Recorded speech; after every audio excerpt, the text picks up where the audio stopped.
আসসালামু আলাইকুম। মধু সম্পর্কে আমি খুবই গুরুত্বপূর্ণ ইনফরমেশন শেয়ার করার জন্য এই ভিডিওটা বানাচ্ছি। আমাদের দেশের মানুষের একটা বদ্ধমূল ধারণা আছে যে মধু যদি জমে যায় তাহলে সেটাকে তারা ভেজাল মধু মনে করে। বিশেষ করে লিচু ফুলের মধু এবং সরিষা ফুলের মধু আহ, জমে যায় দ্রুত। স্পেশালি আমি আজকে কথা বলবো লিচু ফুলের মধু নিয়ে। যেহেতু আমাদের ওয়েবসাইটে লিচু ফুলের মধু অ্যাভেলেবেল আছে। সরিষা ফুলের মধুটা এই মুহূর্তে আমাদের কাছে নেই, এটা আমরা সামনের সিজনে ইনশাল্লাহ সংগ্রহ করব। আমাদের কাছে এই মুহূর্তে সুন্দরবনের অর্গানিক যেটা মধু সেটা আছে, কালো জিরা ফুলের মধু আছে এবং লিচু ফুলের মধু আছে। তো লিচু ফুলের মধু সাধারণত কেন জমে যায়, এটা হচ্ছে কোশ্চেন। আসলে লিচু ফুলের মধু জমে যায় হচ্ছে ক্রিস্টালাইজেশনের কারণে। এটা খুবই ন্যাচারাল একটা ব্যাপার, খুবই প্রাকৃতিক ব্যাপার। হ্যাঁ, আর আপনারা জানেন যে মধুতে কিন্তু ন্যাচারাল গ্লুকোজ এবং ফ্রুক্টোজ থাকে। হ্যাঁ, ন্যাচারাল গ্লুকোজ এবং ফ্রুক্টোজ থাকে। বিশেষ করে লিচু ফুলের মধুতে সাধারণত গ্লুকোজের পরিমাণ ফ্রুক্টোজের চাইতে বেশি থাকে।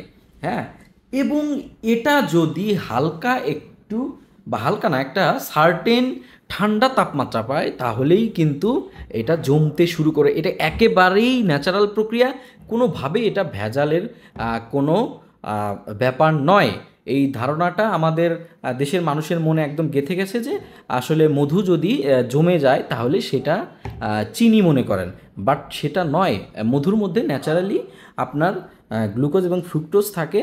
তো যেই মধুগুলোতে গ্লুকোজ এবং ফ্রুক্টোজের পরিমাণ বেশি থাকে সেই মধুগুলো কিন্তু নর্মালি ঠান্ডা আবহাওয়া মানে 15 ডিগ্রির তাপমাত্রা বা তার কাছাকাছি তাপমাত্রা পেলেই কিন্তু এটা জমতে থাকে। এবং জমে গেলে কিন্তু মধুর কোনো রকমের যে পুষ্টিগুণ আছে বা এনজাইম আছে সেগুলো কিন্তু নষ্ট হয় না।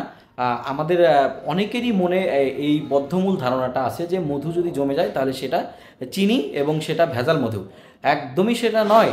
এই মধুতে কিন্তু আপনার প্রাকৃতিক এনজাইম, খনিজ এবং পরাগকণা থাকে। এই তিনটা জিনিস কিন্তু মধু জমাট বাঁধতে প্রাকৃতিকভাবে সাহায্য করে। সো আপনাদের মনে যাদের এরকম ধারণা আছে যে মধু জমে গেলেই সেটা ভেজাল মধু, তাদেরকে আমি রিকোয়েস্ট করব এইটা জানার জন্য আসলে খুব বেশি এক্সপার্ট হতে হয় না।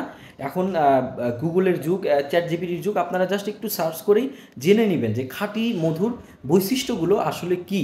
এবং আরও একটা ব্যাপার হচ্ছে, ইউটিউব খুললেই ভেজাল এবং খাঁটি মধু পরীক্ষার কিছু ভুয়া তথ্য আছে। এইগুলো আসলে জেনে হোক না বুঝে হোক ভিউজ কামানোর জন্য আসলে কিছু ইউটিউবার এইগুলো আপলোড করে। যেমন হচ্ছে পিঁপড়া দিয়ে পরীক্ষা, পানির মধ্যে ঢেলে পরীক্ষা, আগুনে পুড়িয়ে পরীক্ষা। মধুর এই সব পরীক্ষার যে তথাকথিত পরীক্ষা আছে এগুলো কিন্তু সম্পূর্ণ ভুয়া। মধু প্রাকৃতিকভাবেই জমতে পারে, বিশেষ করে লিচু ফুলের মধু এবং সরিষা ফুলের মধু। এতে ভয়ের কিছুই নেই। মধু জমে গেলেও এর পুষ্টিগুণ কোনোভাবেই নষ্ট হয় না। জাস্ট একটু গরম পানিতে, কুসুম গরম পানিতে এই বোতলটা যদি জমে যায় তাহলে একটু চুবিয়ে রাখবেন, দেখবেন যে আস্তে আস্তে আবার এরকম লিকুইড হয়ে গেছে। হ্যাঁ, সো আমরা মধু সম্পর্কে আমাদের যে ভুল ধারণা আছে সেটার মধ্যে থেকে বের হয়ে আসব এবং আমরা নিয়মিত মধু সেবন করব, কারণ এটা আল্লাহর তরফ থেকে একটা রহমত, ন্যাচারাল রহমত।